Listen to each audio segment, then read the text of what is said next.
Terence Crawford says he needs to get the Errol Spence Jr. fight out of the way for a successful 2024. What's good, everybody? It's your boy, Cardinal Red Sports. Let's talk about it. Alright, y'all. So, Terence Big Bud Crawford recently stated that he needs to accomplish a few things in 2024 for his year to be successful.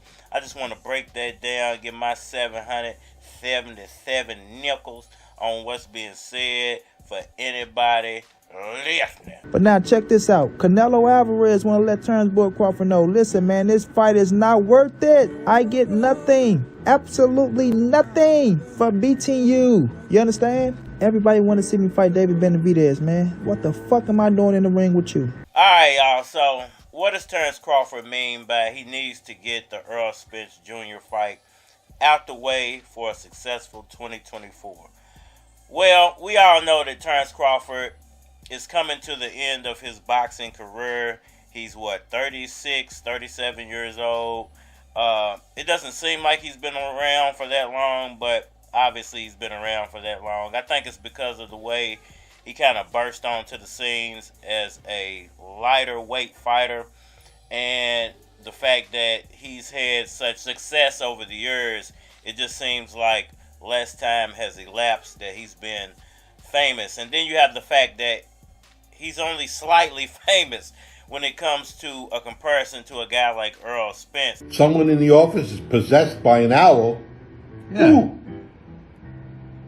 He's nowhere near as famous as a guy like Errol Spence. So I think it seems like he's been around less time than some of these other big name welterweight boxers and some of the other big name boxers, period. So for him to have a successful 2024, I think that he does need to get the Errol Spence Jr. fight out of the way.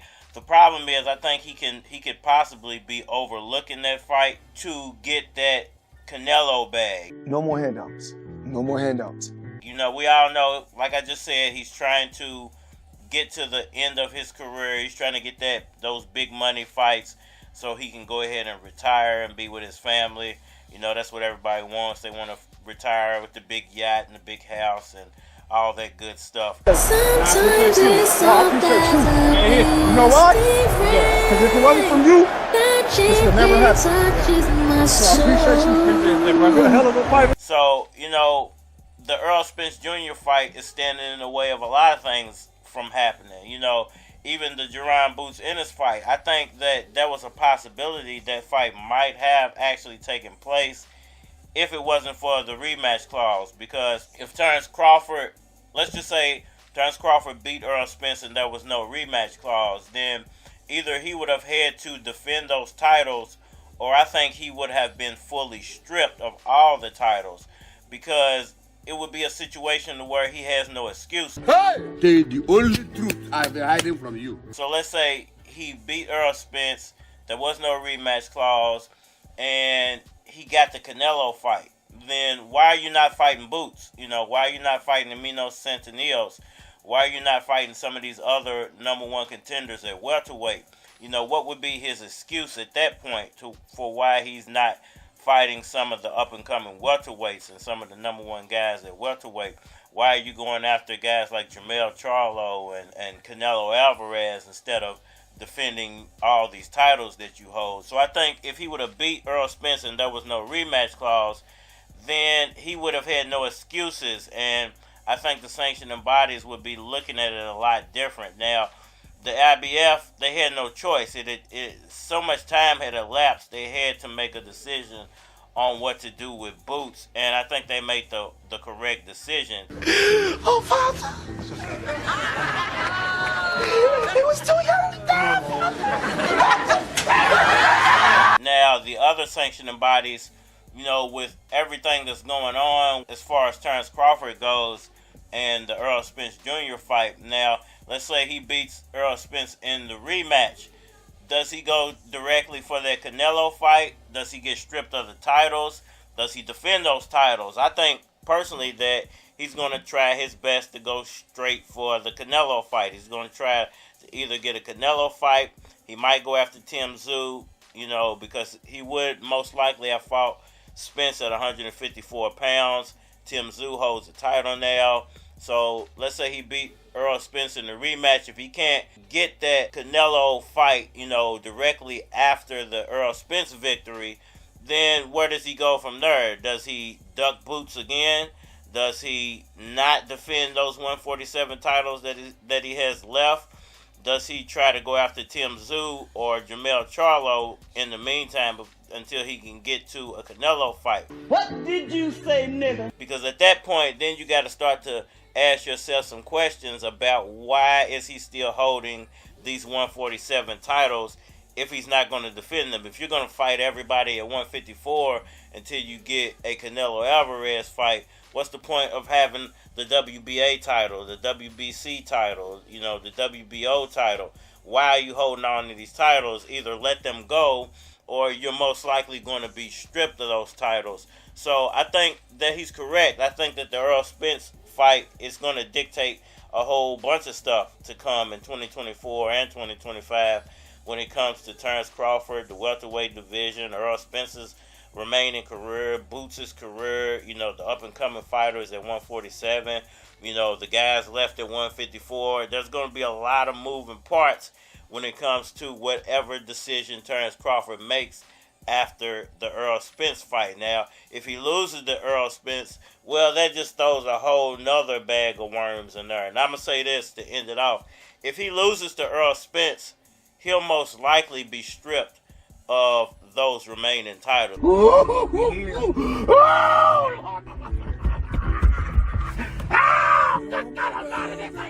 This ain't real! I think one by one, you're going to start to see the sanctioning bodies strip him of those remaining titles, because he's most likely going to have to rematch Spence again, and then it's going to elapse so much time that I don't think that the sanctioning bodies are going to sit around and wait. I think then they're going to have to start making decisions just like the IBF did about having to strip Terence Crawford and elevating some of the younger guys. So I agree with Terence Crawford. A lot rides on this Errol Spence rematch.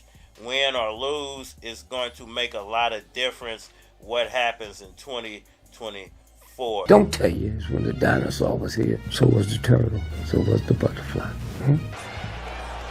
2 billion years ago, the turtle butterfly is still here. Gorgeous, pretty, not evil and mean and horrible. And that's how we won the civil rights movement. We took on the mightiest nation in the history of the planet with no guns. And all we became was turtles. We didn't know it. Hard on the outside, soft on the inside, and willing to stick your neck out. If you're not willing to do that, you can't be a turtle. Get the fuck out the way. Y'all let me know what y'all think about all that down in the comment section below. That like button for me. Share, subscribe. Holler at me on all social media platforms. Facebook, Instagram, YouTube, Twitter. But you're more than likely to get a response on the tubes, so holler at me over there. If you want to collabo, feature a product or your channel on my channel, feel free to hit my Gmail, because it is a flock of cards at gmail.com. We are you outside on the block. You get into it with a cop. He run up on you with his hand on his Glock. You still talking shit, better stop before you get popped. Another thing you shouldn't do is be in the club solo, acting ruthless. Leave out that motherfucker toothless. Shit, niggas don't play. Drama pop off and a nigga don't say. Cause you get the snitching, you get split that way. Motherfuckers are sick out in the K. Y-L-O-U, don't try. Don't do it, just move it. Before you lose it, right off in your Buick. Young Lewis, Spotless Records, nigga. Don't dig it red, don't dig it red, don't dig it red, nigga. Don't dig it red, don't dig it red, don't dig it red, don't dig it red, nigga. Don't dig it red, fuck dig it red. Player, don't do that shit. Don't dig it red, player, don't do that shit. Don't dig it red, player, don't do that shit. Don't dig it red, player, don't do that shit. Another thing you shouldn't do is spend big bread on a new crib. Meet a little dime, let her move in. Have in your new car cruising. Gotta be smarter than that. Shit, she home with a jerk, jerking them, slurping them, twerking them. Then you coming home and you murking them. Now hard years that nigga serving them. Still got her at your crib, taking care of your shit. Now ain't that a bitch? Another thing you don't do, hate on the click when we come through. S&R, that's how it goes. Slide off with his hoes. Don't nigga, don't nigga, don't nigga, don't nigga, don't nigga, don't nigga, don't nigga, don't nigga, fuck nigga, player don't do that shit. Don't nigga, player don't do that shit. Don't nigga, player don't do that shit. Don't nigga, player don't do that shit. Fuck G's and I represent the SI. Test stars, you collide with the best squad. Bless y'all, then slide with your best bra. Young Lewis, he's spitting the best bars. That's how I go. Done did it before, that's how I know. Don't be hating on them local niggas.